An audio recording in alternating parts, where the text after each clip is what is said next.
Hello বন্ধুরা, আজ রাতে খাবারের জন্য দেখো লিট্টি করছি। এই যে ছাতু মেখেছি, আর এই যে গোল গোল করে রেখেছি, আর দেখো এই যে একটা ভাজতে দিলাম।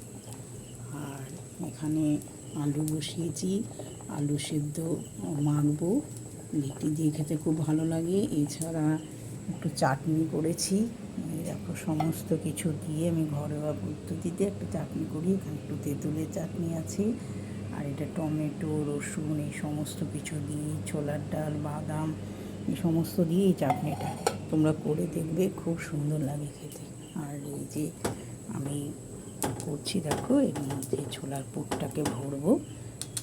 ছোলার পুরটাকে ভরে মুখটা বন্ধ করে বেলবো। তো তোমরা কে কে লিট্টি খেতে ভালোবাসো? আজ রাতে কিছু খাবার ছিল না, সেরকম তরকারি করা ছিল না, তাই আজকে লিট্টিটা করছি। খেতে ভালোই লাগে। আলু সেদ্ধ, তারপরে চাটনি। দেখো একটু আস্তে আস্তে চেপে চেপে এটাকে ভাজতে হবে। ছাতুর পুর, একটু জোয়ান দিয়ে ছাতুর পুরটা, একটু কাঁচা লঙ্কা দিয়ে মেখে নিয়েছি ছাতুর পুরটা।